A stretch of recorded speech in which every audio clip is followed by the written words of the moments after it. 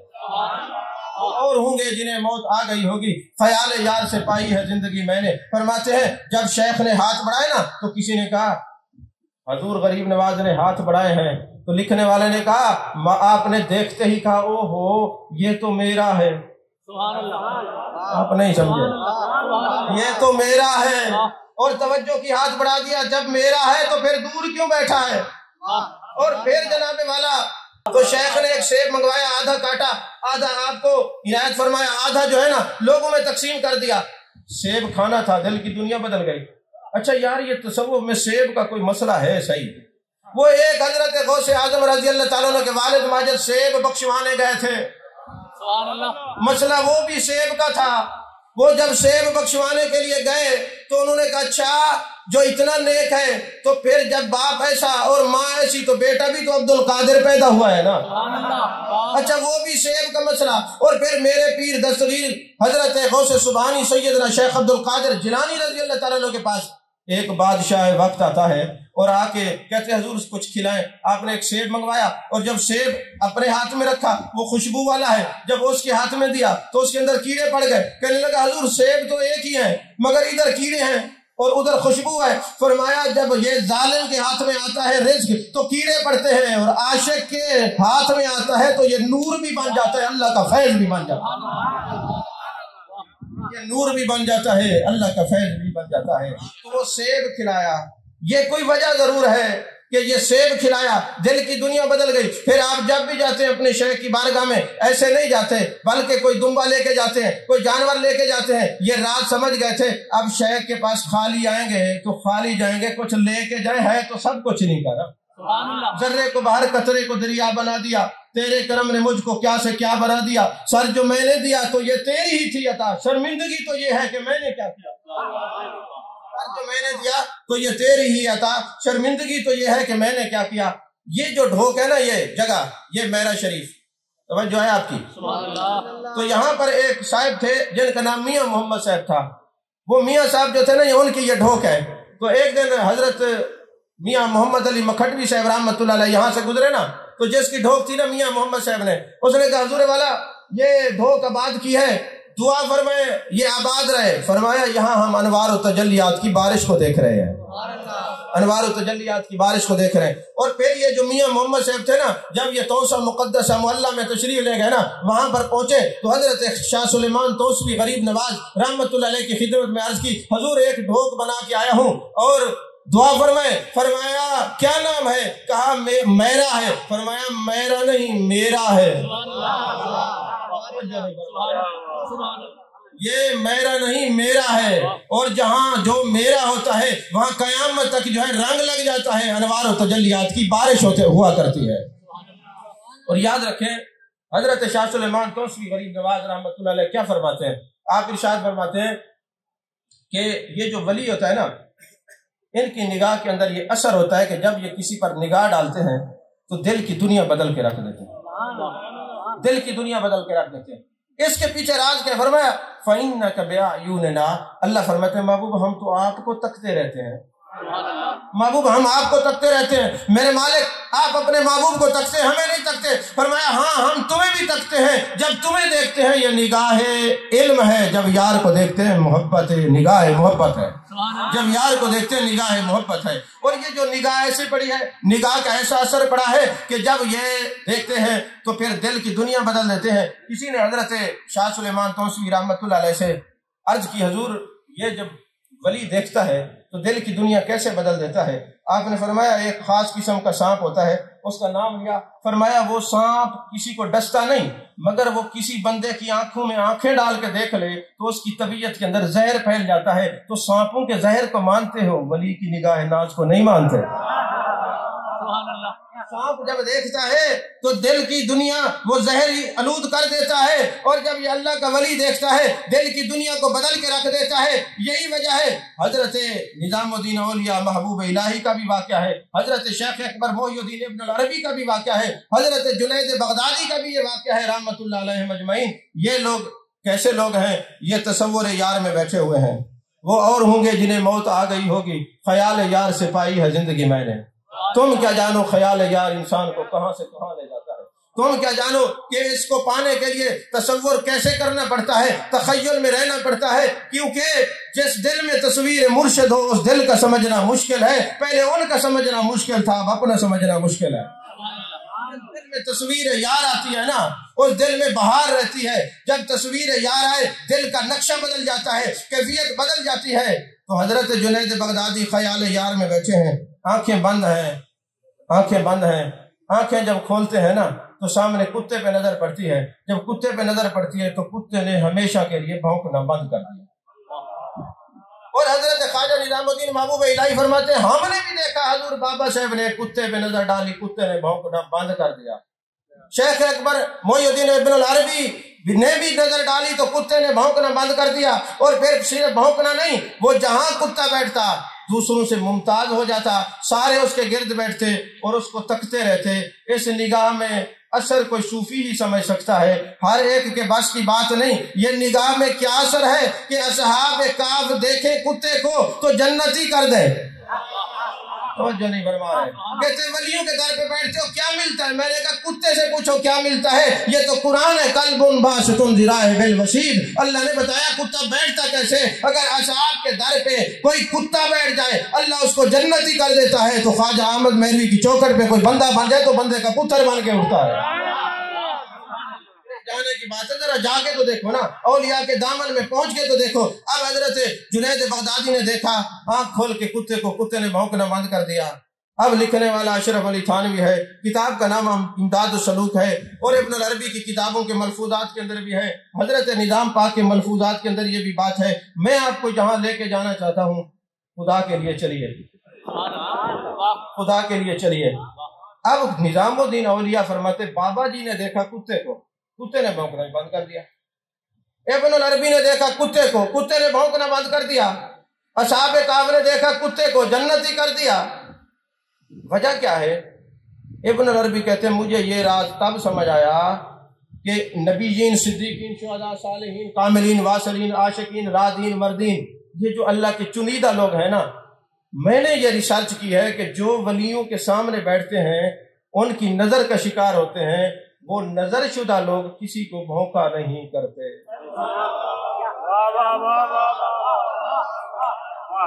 جو کسی ولی کے سامنے بیٹھتے ہیں ان کی نگاہ ناز کا شکار ہوتے ہیں نا، وہ اللہ کے ولی کی نظر پڑتی ہے، کوئی قادری ہو، چشتی ہو، نقشبندی ہو، سروردی ہو، چشتی صابری ہو، چشتی نظامی ہو، بڑے وثوق، اور چیلنج سے کہہ رہا ہوں آپ سوشل میڈیا اٹھا لیں اور اس کو دیکھ لیں تو آپ کو اولیاء اصفیاء کے خلاف بولنے والا کسی ولی کے سامنے بیٹھنے والا نظر نہیں آئے گا، کیونکہ پیچھے تاریخ گواہ ہے جس پر اللہ کے ولیوں کی نگاہ پڑ جائے، وہ کتا کسی کو نہیں بھونکتا تو انسان پہ پڑ جائے وہ کسی کے خلاف کیسے بولے؟ اچھا جناب والا یہ عجیب بات ہے، یہ جناب یہ ولی سینے کے اندر کیسے اڑیل دیتا ہے؟ میں نے کہا جب سے سائنس آئی ہے نا، اعتراض کرنے والوں یاد رکھنا، انبیاء اور اولیاء پہ جب کسی نے اعتراض کیا ہے اللہ نے سائنس کی روشنی میں جواب دیا ہے۔ اس کی چند مثالیں میں عرض کرتا ہوں۔ یہ جی مرشد کا سینہ بند ہوتا ہے، مرید کا سینہ بند ہے، یہ توجہ سینے سے دوسرے مرید کے سینے میں کیسے چلی جاتی ہے؟ میں نے کہا آپ کا موبائل بھی بند ہوتا ہے، سامنے والے کا موبائل بھی بند ہوتا ہے، آپ بلوٹوتھ آن کرتے ہیں، ادھر کا مال تمہارے موبائل میں آ جاتا ہے، مرشد کا سینہ بھی بند ہے، مرید کا سینہ بھی بند ہے، محبت کا بلوٹوتھ چلتا ہے، ادھر کا فیض مرید کے سینے میں آ جاتا ہے۔ اور پھر جب لوگوں نے اعتراض کیا، ایک وقت آیا لوگوں نے کتاب لکھی، کسی کو پتہ نہیں ہے ماں کے پیٹ میں کیا ہے، انہوں نے میرے محبوب علیہ السلام کے علم پر تان کیا، تو آگے آپ بڑھ کر سائنس نے جواب دیا۔ کل تک یہ کہتے تھے کسی کو پتہ نہیں ماں کے پیٹ میں کیا ہے، آج جب بیوی کے پیٹ میں بچہ آتا ہے، لمبی داڑھی ہے، اور سیدھے جاتے ہیں اور جا کے کہتے ہیں الٹرا ساؤنڈ کرنے سے جناب ڈاکٹر صاحب بتائیں تو صحیح لڑکا ہے یا لڑکی ہے۔ ملا کل تک کہتا تھا کوئی نہیں جانتا، نبی کے علم پر یقین نہیں، ولی کے علم پر یقین نہیں، آج الٹرا ساؤنڈ کے علم کو مانے کھڑا، یہ میرے خدا نے بتایا ہے ولی کا علم کیا ہوتا ہے، نبی کا علم کیا ہوتا ہے۔ کل تک لوگوں نے کہا جناب والا کسی کو پتہ نہیں بارش کب ہوگی، پھر محکمہ موسمیات آ گیا، اب کل خانی رکھنی ہو، شادی رکھنی ہو، تو کہتے پوتر دیکھی ذرا اتوار والے نے بارش تک ہے نہیں، توجہ ہے کہ نہیں، ذرا دیکھی تو صحیح بارش تو نہیں، ابا کیا ہوا، یہ تو کسی کو علم نہیں، کہتے وہ اور بات تھی۔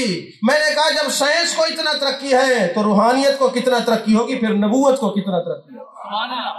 تو یہ علم کو ناپنے والے سن لو۔ پھر ایک شخص اٹھا، اس نے کتابیں لکھی، اس نے کہا یہ جو کرامن کاتبین ہیں جو کندھوں پہ بیٹھتے ہیں، میری سمجھ میں نہیں آتا یہ نیکیاں اور برائیاں کیسے لکھتے ہیں۔ انہوں نے اعتراض کیا، کچھ عرصے کے بعد یہ کیمرہ بن گیا، کندھے پہ اٹھا کے ویڈیو بنا رہے، کہتے ہیں ایسے بنتی ہے ویڈیو۔ تو سائنس نے بتا دیا کہ لوگوں انبیاء پر، اولیاء پر، اصفیاء پر اعتراض نہ کرنا، اگر اعتراض کرو گے تو پھر دیکھنا جو کچھ تم اعتراض کرو گے اللہ قرآن کی صورت میں بھی جواب دے گا اور سائنس کی صورت میں بھی جواب دے گا۔ من عاد علی ولیا فقد آذنتہ بالحرب، جو اللہ کے ولیوں پر تان کرتا ہے اللہ اسے اعلان جنگ کرتا ہے، اور جواب بھی اللہ تبارک و تعالیٰ خود دیتا ہے۔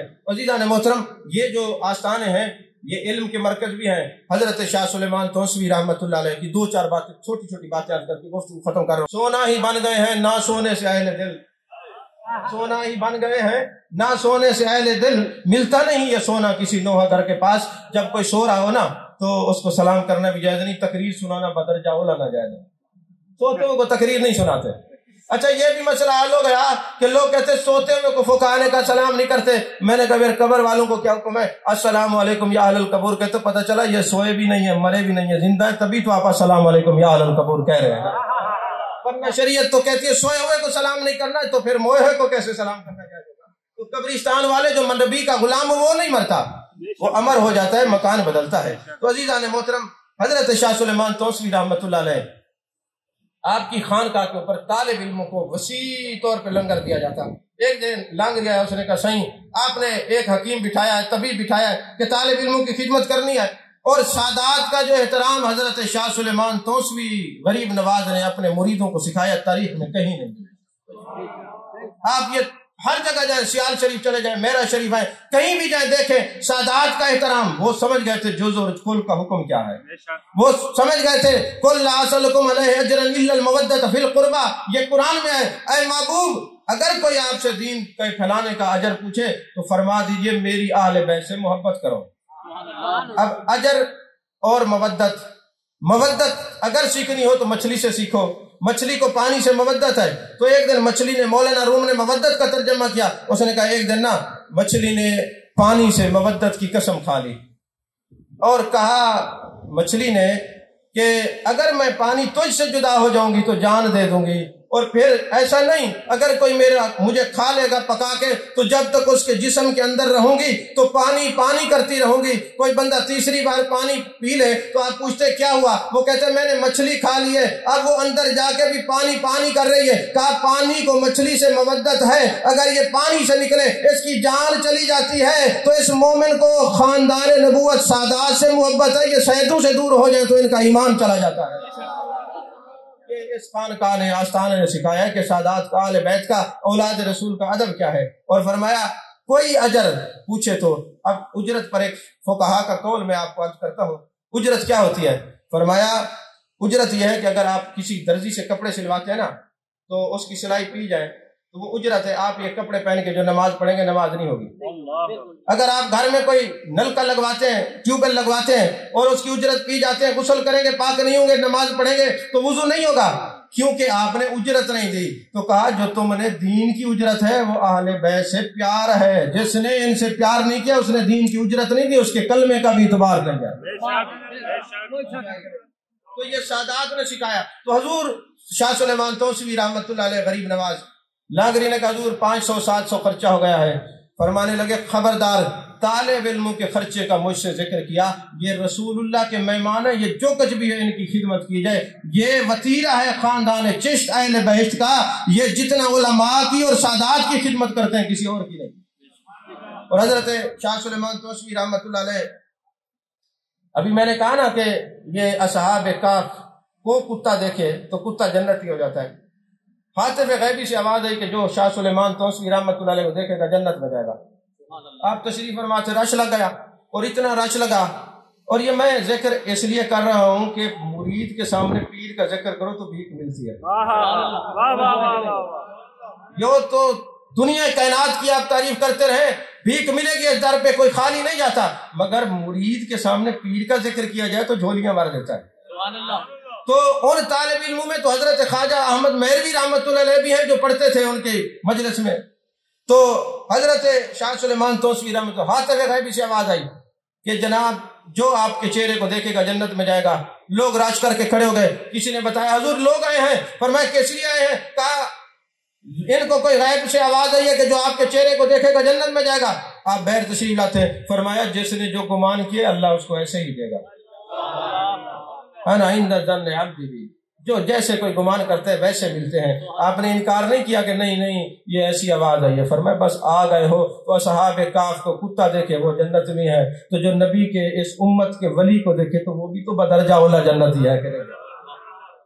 اچھا ایک مرتبہ ایسا ہوا، آپ کا ایک نوجوان مرید تھا، وہ آیا نا بیعت ہونے کے لیے، دیکھا تو بڑا رش ہے، تو واپس چلا گیا، مرید نہ ہوا، اور دل میں سوچ گیا اتنے پیر کے مرید ہیں تو قیامت والے دن مجھے کیسے پہچانیں گے؟ رات کو سو گیا تو حضرت شاہ سلیمان توسوی غریب نواز رحمۃ اللہ علیہ کی زیارت ہوئی، سرانے کھڑے اور فرماتے نوجوان تو یہ سوچ رہا تھا کہ قیامت والے دن میں اپنے مریدوں کو کیسے پہچانوں گا؟ سن لو، کئی بکریاں چرانے والے چرواہے اپنے ریوڑ کو لے کے پھرتے ہیں، اور وہ ریوڑ دوسری ریوڑ میں مل جاتا ہے، رات کے اندھیرے میں وہ چرواہ اپنی بکریوں کو نکال لیتا ہے، ہمیں تم نے اس سے بھی کمتر سمجھا ہے، ہم اپنوں کو قیامت والے دن نہیں نکال سکتے۔ تو بندے نے خواب میں سوال کر دیا حضور چلیں یہ تو سمجھ آ گئی، آپ نکال لیں گے، لیکن یہ بتائیں یہ آپ گنتی کیسے کریں گے؟ آپ کے اتنے مرید ہیں، پتہ کیسے چلے گا آپ کا مرید تکلیف میں ہے؟ فرمایا یہ بتا تجھے گنتیاں تیرے سر کے اوپر کتنے بال ہیں؟ کہا جی نہیں پتا۔ فرمایا کوئی ایک بال کھینچو تکلیف تو ہوتی ہے نا؟ کہا یہی ہمارے سے تعلق ہے، جو ہم سے جڑے وہ کہیں بھی تکلیف میں ہوتے ہم تکلیف کو محسوس کرتے ہیں۔ اور پھر ساتھ فرمایا تیرا دانت ہلتا ہے، تیرے دانت میں درد ہے، کوئی بات نہیں ٹھیک ہو جائے گا۔ سب آنکھ کھلی تو درد نہیں تھا، اور جب حضرت شاہ سلیمان توسوی رحمۃ اللہ علیہ کی خدمت میں آیا نا تو آ کے کہنے لگا، ابھی بولا ہی نہیں تھا، آپ نے فرمایا مسئلہ حل ہو گیا نا؟ مسئلہ حل ہو گیا کہ نہیں؟ بات سمجھ میں آئی کہ نہیں؟ دانت کا درد کیسا ہے؟ آگے وہ بندہ بھی سمجھدار تھا، اس نے کہا حضور اگر درد بھی دور کر دیا ہے پھر یہ بھی پتا ہوگا میرے دل میں کیا ہے۔ درد دل دے کے مجھے اس نے آزاد کیا، جا دیر و حرم کی کشمکش سے تجھے آزاد کیا۔ یہ درد دل بڑی چیز ہے، جہاں سے ملے، دیر سے ملے، حرم سے ملے، یا ساقی کے آستان سے ملے، ارے متاع درد بڑی چیز ہے جہاں سے ملے۔ یہ درد دل ساری دنیا کا حصہ نہیں، یہ کرم ہے میرے حبیب کا جسے چاہے درد عطا کر۔ اس در سے جس کو درد کی دولت مل جاتی ہے نا تو پھر وہ ایسا ہی ہوتا ہے۔ ایک ہندو آپ کی مجلس میں آیا کرتا تھا نا، تو کسی نے کہا تو کیوں آتا ہے، تو تو ہندو ہے، اور نہ آیا کر مت آیا کر حضرت شاہ سلیمان توسوی رحمۃ اللہ علیہ کی خدمت میں۔ آپ کو جب پتہ چلا نا، آپ قرآن کو یہ پڑھتے تھے، جانتے تھے کہ کبھی غیر مسلم یہود و نصارہ دوست نہیں ہو سکتے، لیکن آپ نگاہ ولایت سے دیکھ رہے تھے، کیونکہ ہم القوم لا یشقی بہم جلیسہم، جو آپ کی خدمت میں آ جائے وہ بدبخت نہیں رہتا، وہ آتا اتنے بڑے بندے کی بارگاہ میں ہے پھر ہندو رہے۔ تو آپ نے فرمایا یہ ہمارا دوست ہے، اس کو کچھ نہ کہو۔ جب اس کو پتہ چلا کہ یہ حضرت شاہ سلیمان نے فرمایا یہ میرا دوست ہے. کہا اتنا بڑا بندہ مجھے دوست کہے پھر میں ہندو رہوں. جا کے دامن سے لپٹ گیا. حضور کلمہ پڑھے تاکہ پکی آپ کی دوستی میں آ جاؤں, حشر والے دن ہاتھ پکڑ کے جنت میں مجھے ساتھ لے جائیں. بس اس بات کو یاد رکھیں, کبھی آپ کو کوئی سوال ہو, کوئی مسئلہ ہو, آپ اپنے علماء سے ضرور رابطہ کریں. جیسے میں نے ایک آیت تھی درمیان میں پڑھ کے آپ کو سنائی, آپ کا عقیدہ محفوظ ہوا کہ نہیں؟ وہ ہاتھ کھڑا کرے جس کو سمجھ آئی ہے. وہ ہے نا الحمدللہ. تو اسی طرح ایک نصیحت میری یاد رکھنا, میرے محبوب کے غلام تھے حضرت فراس ان کا نام تھا. وہ چھوٹے سے بچے تھے, سر میں درد ہوتا تھا, محبوب علیہ السلام کی بارگاہ میں لے گئے. باپ نے کہا حضور اس کے سر میں درد ہوتا ہے. جانے کہنا جانے عالم صلی اللہ علیہ وسلم نے پیار سے یہاں سے ایک چٹکی کاٹی, ایسے ایسے پکڑا اور چھوڑ دیا. جیسے یہ پکڑا نا, کیونکہ جب آپ کسی کو پکڑتے ہیں چھوڑتے نہیں,